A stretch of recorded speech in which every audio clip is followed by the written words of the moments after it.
G-Sport avec Samsé. Samsé, bravo les hommes en bleu.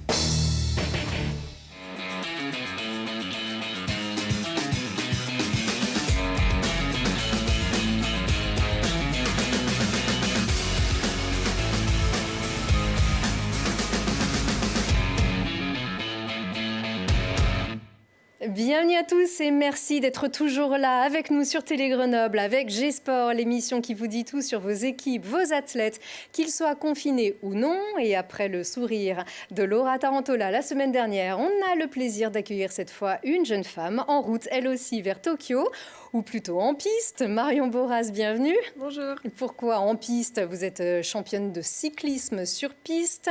Et attention, 3 fois championne de France. Vous êtes aussi vice-championne d'Europe.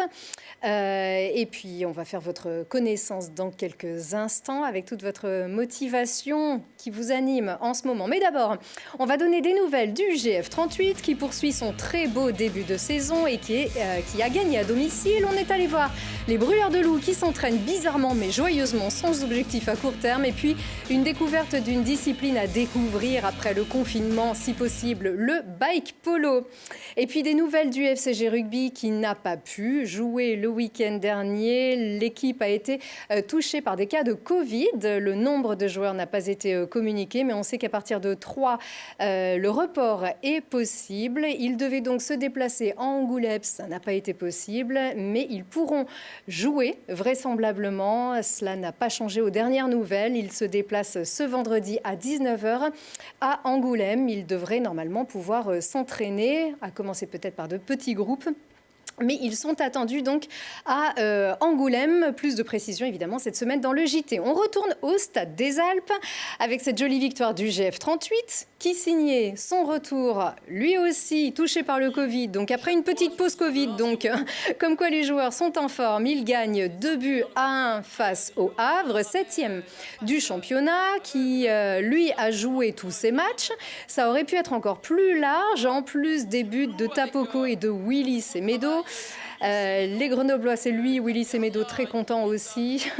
Les Grenoblois se sont créés beaucoup d'occasions devant la cage du Havre. Et c'est vrai qu'il n'y a pas grand monde dans les tribunes, voire personne. Il n'y a pas d'ambiance, si ce n'est les joueurs qui applaudissent, même quand il se passe quelque chose. C'est vrai que ce n'est pas vraiment facile. En revanche, je ne résiste pas au plaisir de vous faire partager cette victoire à vous qui n'étiez donc pas en tribune et encore moins dans le vestiaire. Le club nous a fait parvenir cette petite vidéo qui veut tout dire.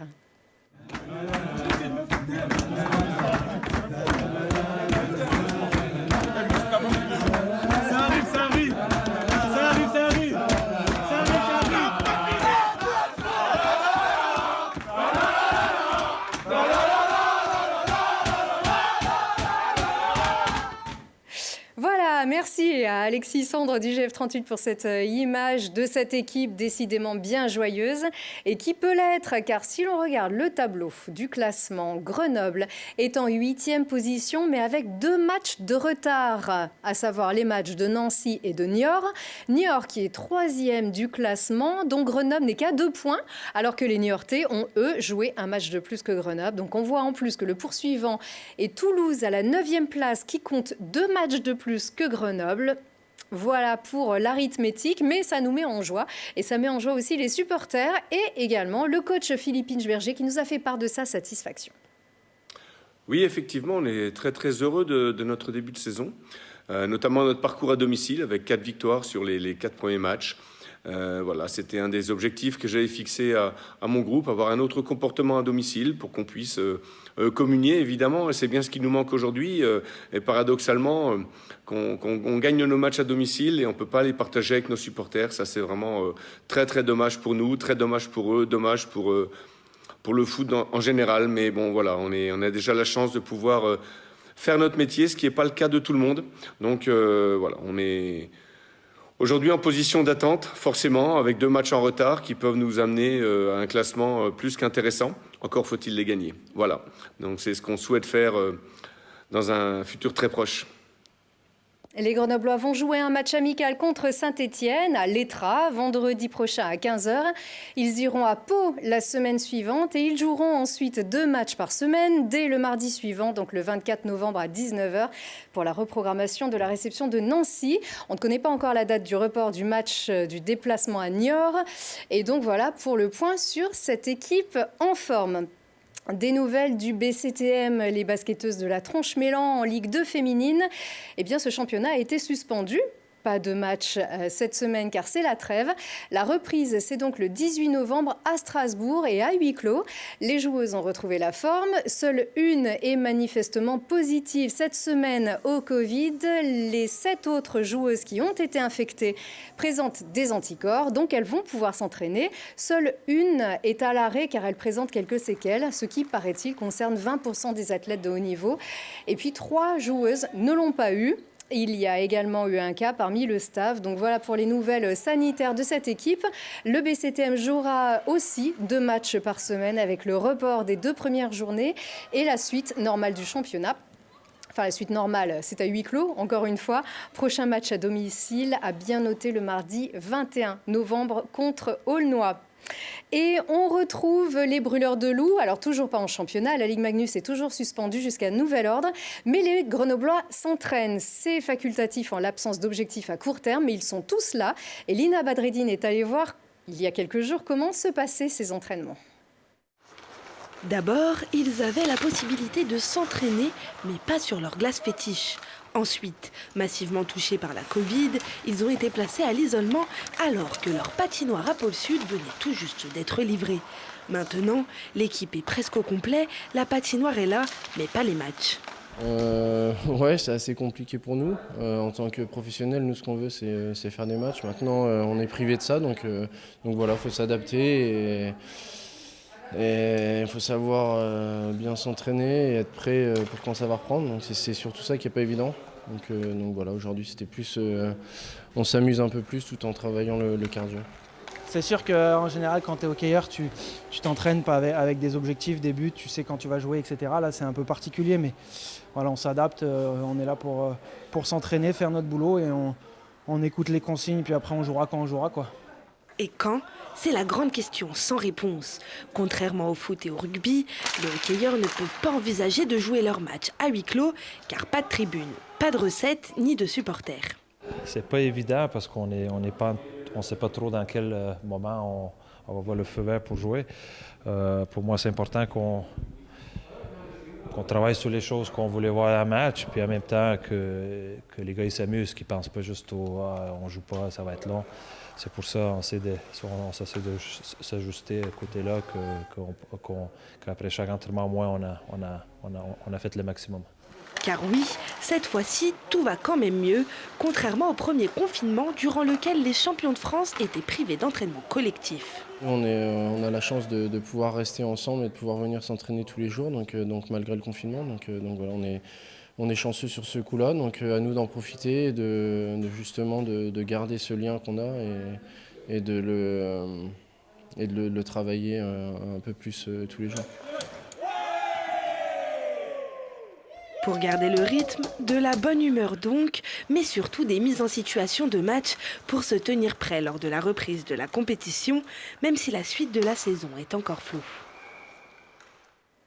Et donc à l'heure où on se parle, c'est-à-dire ce lundi soir, tout le monde est encore dans l'attente. On sait qu'une réunion devait se tenir cet après-midi entre les clubs et la Fédération française de hockey sur glace qui peine depuis 15 jours à obtenir des aides de la part du ministère.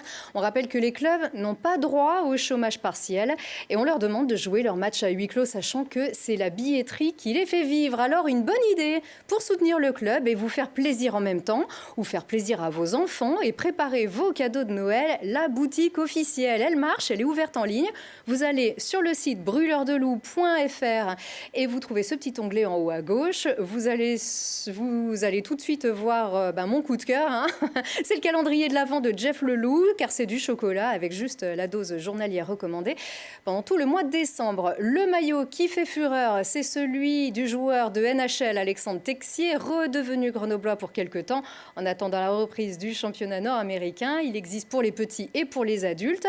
Le bonnet, le masque, bien sûr, il est très très tendance. Ce masque, regardez comme il est beau. Vous avez aussi un joli bonnet bien tendance aussi, des accessoires, bref, plein de choses. C'est un petit coup de pub qu'on fait, mais c'est aussi ce qui représente la seule rentrée d'argent du public pour le club des BDL. Je précise aussi d'ailleurs au sujet du maillot d'Alexandre Texier, il y a aussi des jolis palets, bien sûr, à l'effigie de vos joueurs préférés. Le maillot, une réplique est possible, mais également le vrai maillot qu'on peut trouver sur le site des Brûleurs de Loups. C'est également sur le site boutique-bdl.com. Et un autre sport de crosse, encore que non, ce n'est pas une crosse, c'est un maillet que l'on tient à bout de bras en jouant au polo. Sauf qu'ici, on tient un maillet et un guidon à la fois. Alors Marion, justement, c'est pour vous, découverte du bike polo. Mais oui, c'est plutôt sympa et c'est un reportage de Laurie Baillet.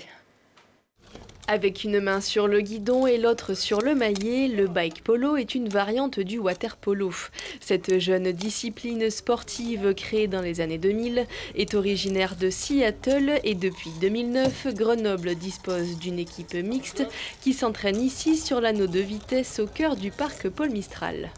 Le bike polo, ça se joue sur les terrains de roller hockey et ça se joue à 3 contre 3, il n'y a pas de poste fixe, donc on peut être gardien ou on peut être attaquant, peu importe, ça tourne. Et on ne peut pas mettre le pied au sol. Donc pour dribbler, on va pousser la balle comme on veut. Pour marquer, c'est avec les extrémités seulement du maillet. Les contacts sont réglementés. Donc en fait, c'est vélo contre vélo et pas de coups. Pareil, joueur contre joueur ou maillet contre maillet. Et le but, c'est de marquer des buts. Ce sport encore méconnu attire pourtant quelques adeptes ici au cœur de la première ville cyclable de France. Des amateurs de bicyclettes, de vitesse et d'équilibre. Moi, ce qui me plaît dans ce sport-là, c'est le côté de la communauté, le sport collectif. On joue en équipe, on joue à 3, on ne joue pas solo. Et en même temps, c'est un sport un peu original. Je pense que le plus dur, c'est de faire du vélo à une main, parce que on n'a pas forcément l'habitude d'être tout le temps à une main. Le maillet, c'est particulier parce que y a plusieurs côtés et il y en a un qui est creux où moi, je l'utilise pour décoller la balle des bords. Et après, souvent l'autre côté, celui qui est plat, j'utilise pour tirer. Il n'existe pas encore de vélos spécialement adaptés au bike polo, mais ils doivent être les plus maniables et les plus légers possibles. Et si ça vous intéresse, ils ont une page Facebook, justement, ce club de Grenoble Bike Polo. Ah, j'aurais voulu vous la montrer, mais ça y est, voilà, Grenoble Bike Polo. Sur Facebook, vous avez toutes les infos, vous avez les adresses, les numéros de téléphone et des réponses rapides, paraît-il. C'est plutôt sympa, ça, Marion ? Oui, faudrait être agile, je pense. Oui. Pour en faire. Puis, je ne sais pas s'il y a souvent... on risque de se percuter. Je ne sais pas si vous, en tant que... Ouais. On a l'habitude d'en avoir aussi, mais souvent, c'est qu'on est déjà par terre. Donc, à travailler. Ouais. Sûrement. Moi, je trouve ça assez sympa, donc n'hésitez pas.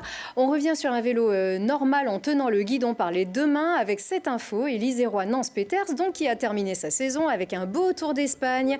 Le coureur d'AG2R, beau vainqueur d'étape du Tour de France 2020, a terminé la Vuelta à la 36e place.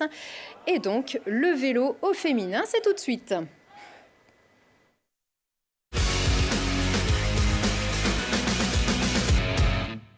Et pour vous présenter notre invité, donc, pour comprendre son actualité et son état d'esprit, rien de mieux qu'un extrait d'un reportage réalisé au tout début du mois de mars dernier. Écoutez. Elle l'attendait depuis des mois, mais cette fois c'est fait. Les cyclistes sur piste féminines se sont qualifiés pour les prochains JO de Tokyo. Et parmi elles, notre représentante iséroise de Pontcharra, Marion Boras. C'était bien, hein, c'était bien. Et sauf que Lilian Veillet ne précise pas la date des Jeux de Tokyo. Vous le savez, ils n'ont pas eu lieu. Ils vont avoir lieu en 2021. Marion Boras, cette qualification, elle vaut toujours, rassurez-nous ? Oui, elle vaut toujours. Toutes les qualifications qui sont déjà passées, qui ont déjà été faites, sont acquises, restent acquises pour 2021. Du coup, c'est toutes les qualifications qui n'avaient pas encore eu lieu qui, elles, doivent être mises en jeu. D'accord, donc les 6 coureuses que vous étiez à avoir arraché cette qualification pourraient donc partir à Tokyo. Mais comme on le dit, vous l'aviez arraché, vous avez bossé comme des dingues pendant des semaines, des mois en stage. Et puis, tout d'un coup, plus rien. Alors j'imagine qu'en plus, cette période est dure à vivre personnellement. En plus, pour vous, ça a été assez épique. Hein. Oui, en fait, on a vraiment cravaché pendant 2 ans pour vraiment obtenir notre qualification finale pour les Jeux. Et c'est vrai qu'on l'a eu et on n'a pas eu le temps de la savourer que le mois d'après, on nous annonçait que finalement, il n'y aurait pas de Jeux cette année. Vous étiez où quand vous l'avez appris ? On a appris le confinement lorsqu'on était en stage en altitude en Espagne, justement pour préparer ces Jeux. Et on l'a appris à notre tour, en fait. Donc, séparément, mais on s'est vite mis en contact pour s'annoncer la nouvelle. Et à peine vous étiez en déplacement donc en Espagne, que la France a été confinée, vous avez dû rentrer, vous avez pu rentrer sans trop de soucis en France ? Oui, au final, on n'est resté que 3 jours en Espagne sur les 3 semaines où on devait être là-bas. Et ça a été un peu compliqué de trouver des avions pour rentrer, mais ça l'a fait. Et comme tous les athlètes qui, eux, se préparaient pour un objectif ou qui étaient en compétition, vous avez une surcharge, même émotionnelle en ce qui vous concerne, avec cette qualification physique aussi, vous êtes au plus haut et tout d'un coup, tout s'est arrêté. Pour vous, comment ça s'est passé ? Pour nous, en soi, on est une équipe très jeune, on est sans doute même la plus jeune des équipes qui devaient participer à Tokyo. Donc finalement, on se dit que pour nous, c'est la chance qu'on a, c'est d'avoir un an de plus pour nous préparer, pour être encore plus au niveau des meilleures équipes mondiales. C'est presque ce que disait Coubertin finalement. Alors c'est l'essentiel pour le coup, c'est de participer, c'est d'avoir pu arracher cette qualification. Alors avec Clara Copponi, Valentine Fortin, Coralie Demey et Marie Lenette, il en manque une pour les remplaçants. Victoire Berthaud qui fait aussi partie de notre collectif. Oui. Voilà, donc vous aviez décroché, on peut la revoir cette qualification, vous aviez décroché le 9e temps, ça a suffi pour vous en fait pour décrocher le ticket. Alors c'est en 4 minutes 21 secondes et 417 centièmes, donc ça s'est fait à un cheveu en fait contre 700 centièmes à battre. C'est ça, ça a été très juste. Après, heureusement, tout le reste de la saison, on a fait des temps bien meilleurs, ce qui nous a permis à nous de nous situer par rapport aux autres équipes. Là, c'est vrai que c'était un temps pas très représentatif de tout ce qu'on avait fait sur les Coupes du Monde qui avaient précédé. Mais l'important, c'était d'être devant les Belges sur cette course-là. Ça l'a fait à un cheveu, mais ça l'a fait et on a notre qualif au bout, donc c'est ce qui compte. Oui, et on peut expliquer le principe de la poursuite pour ceux qui connaissent assez peu le cyclisme sur piste ? Alors, on est une équipe de 5, mais il n'y en a que 4 qui courent par manche. On a 3 manches, les qualifications, le premier tour et la finale. Et en fait, sur toutes les manches, il faut parcourir 4 km en partant arrêté à 4 le plus vite possible. Et on a le droit de finir à 3. Donc voilà, ce qui a été votre cas d'ailleurs, en l'occurrence sur cette qualification. C'est pas tout, hein. En fait, il y a plusieurs épreuves. Je ne sais pas si vous étiez des habitués des 6 jours de Grenoble. Nous, c'était notre cas et on aimait beaucoup. Vous en aviez fait d'ailleurs lorsque vous étiez minime. Oui, lorsque j'étais plus jeune, j'avais pu participer aux 6 jours, puis aux 4 jours, puis aux 3 jours de Grenoble. Et là, il y a 3 ans, j'ai pu faire les 6 jours de Londres, qui était aussi une belle expérience. Ah, ça, c'était un chouette événement quand même à Grenoble. C'est l'occasion de découvrir ce cyclisme sur piste. Il y a non seulement le sprint aussi qui concerne les gros musclés qui font des tours le plus vite possible. Vous, c'est pas votre cas. Vous êtes donc engagé dans la poursuite. On peut aussi découvrir l'américaine, le scratch. Mais ces disciplines aujourd'hui, donc olympiques, ont été regroupées donc dans une catégorie qu'on appelle l'omnium, en fait. Et c'est une forme de combiné. C'est une espèce de combiné des courses en peloton. Donc on a 4 courses à réaliser sur la même journée avec souvent très peu de temps entre chaque course, c'est ce qui rend vraiment cette épreuve particulière. Et on a le scratch, la tempo race, l'élimination et la course au point. Et c'est une addition des points marqués sur chaque course qui font le résultat final de l'épreuve de l'omnium. Donc à regarder, c'est vrai que ce sont des tours de piste, mais il y a quand même des subtilités qui font que c'est super intéressant quand même à suivre. Vous, votre coup de cœur, c'est vraiment la poursuite. Vous préférez les longues distances ? C'est pas vraiment longue distance parce qu'il peut y avoir des longues distances aussi, par exemple sur l'omnium, qui au final fait une très grosse journée en termes de kilomètres. Mais oui, la poursuite par équipe, c'est un effort qui me convient mieux, ce que je préfère en tout cas. Alors, vous êtes licenciée à Pontcharrat, donc on rappelle 3 fois championne de France. Vous êtes aussi vice-championne du monde, vice-championne d'Europe. Vous avez intégré le Pôle France à Bourges en 2014 quand vous étiez junior. Comment elle est née, cette passion pour la piste ? À vrai dire, j'étais beaucoup sur la route et le VTT au début. Et un jour, c'est un certain Christian Pétrose qui m'a un peu forcé le pas sur la piste parce que j'avais beaucoup de mal à me placer sur mes épreuves sur route. Et il m'a dit, mais tu verras, si tu fais de la piste, après, tu n'auras plus du tout ce problème-là sur la route.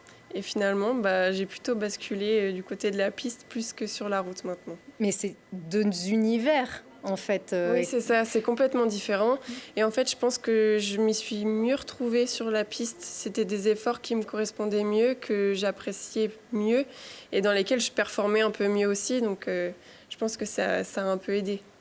Alors, on voyait ici Jean Avarello, votre entraîneur, qui vous décrivait comme une très grosse bosseuse, une volonté hors du commun. C'est l'esprit de compétition qui vous motive sur ce sport qui est très dur, le cyclisme sur piste. Oui, c'est sûr. Et puis Jean a toujours été là pour moi. C'est lui qui m'a beaucoup entraînée quand j'étais plus jeune avec Magali Imbert.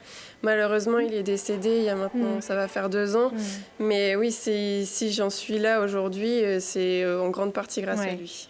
C'est grâce à lui. On rappelle que ces images qu'on voit ici, elles datent de 2015, c'est ça, au Palais des Sports de Grenoble. Il me semble que c'était sur les 2 jours des bains qui avaient fini sur le vélodrome du Palais des Sports. Et ça faisait bien plaisir de voir du vélo ici sur ce beau vélodrome de Grenoble. On parlait tout à l'heure donc de la préférence pour les longues distances entre guillemets. Paris, c'est finalement une distance assez courte, c'est 3 ans. C'est le temps qu'il vous faut, vous pensez, pour rêver d'une médaille et d'une médaille d'or, si possible? Oui, je pense qu'à Paris, on aura encore plus évolué en tant qu'équipe parce que là, ça fait à peine 2 ans qu'on travaille vraiment toutes les 6 ensemble dans le même collectif. Et avec 3 ans de plus si Tokyo, il y a un JO, en fait, comme expérience, on pourra vraiment espérer de grandes choses. C'est une expérience à vivre, Tokyo, et une expérience aussi bien humaine qu'une étape peut-être aussi pour vous? Oui, je pense parce que les JO, c'est un événement énorme que tous les sportifs rêvent de faire et je pense qu'on a un bagage un peu émotionnel à avoir pour pouvoir après se dire bon, les JO, ok, c'est les Jeux, mais on y va sans pression et on sait ce qu'on doit faire et on y va, quoi, on fonce, on réfléchit plus.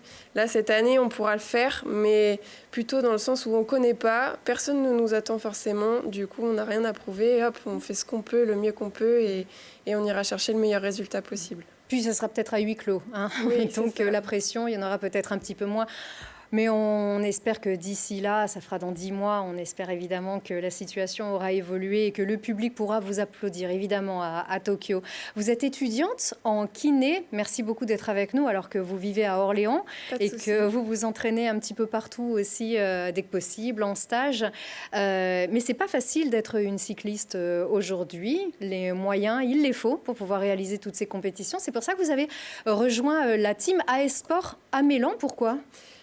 C'est un magasin de cycle, en fait, et pas que. Il fait aussi beaucoup d'autres sports. Oui, il y a du ski. Oui, c'est ça, qui aide, en fait, les jeunes sportifs dans leur recherche de partenaires et en termes de matériel. Et donc, c'est un soutien à la fois financier, en termes de sponsoring aussi pour cet établissement. C'est finalement un gage de reconnaissance aussi. C'est pas toujours facile de rendre après, j'essaie de du coup le faire à travers les réseaux sociaux et la communication. D'ailleurs, il est ouvert en ce moment, son magasin. Donc, si jamais vous avez besoin de matériel ou ça fait aussi retrait colis. Donc, à l'occasion, vous pourrez, si vous avez l'occasion de passer... Et c'est à Mélan, le team AS Sport, parce que le sport, c'est indispensable, même dans un rayon d'1 kilomètre. Comment vous faites, vous avez des dérogations? Du coup, avec ma dérogation de sportif de haut niveau, oui, je peux m'entraîner à peu près comme d'habitude. Que ce soit sur le vélodrome, vous faites un peu de route aussi? Oui, on est obligé de faire de la route avec la poursuite en termes d'endurance. On n'est pas dans les gros muscles du sprint. On est sur nous vraiment tablé sur l'endurance et on a besoin de ce bagage-là sur route pour pouvoir performer vraiment dans notre discipline. On est quand même assez admiratif. On a connu Félicia Ballanger, par exemple, qui, elle, courait justement dans cette course du sprint. Qu'est-ce qui vous a motivé, vous, sur ce goût vraiment de ces disciplines longues comme la poursuite? Justement, c'est long, mais pas que, parce que par rapport aux courses sur route qui, elles, font 130 km, c'est finalement très court, les 4 km de poursuite qu'on peut avoir.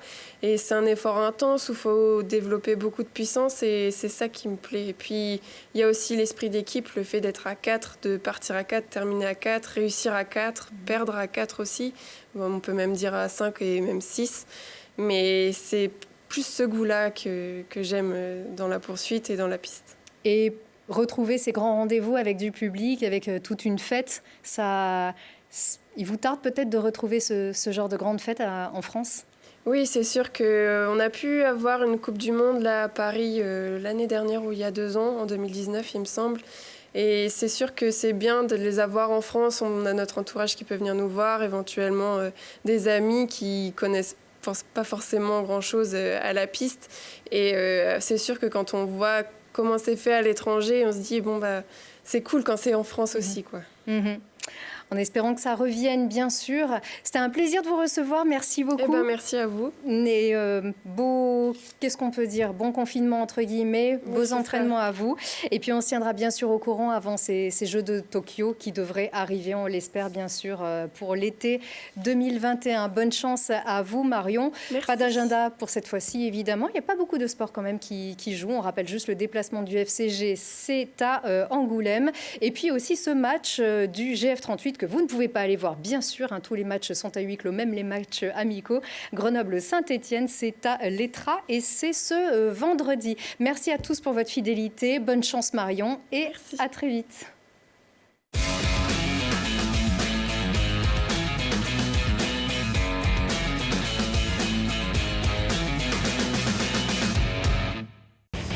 G-Sport avec Samsé. Samsé, bravo les hommes en bleu.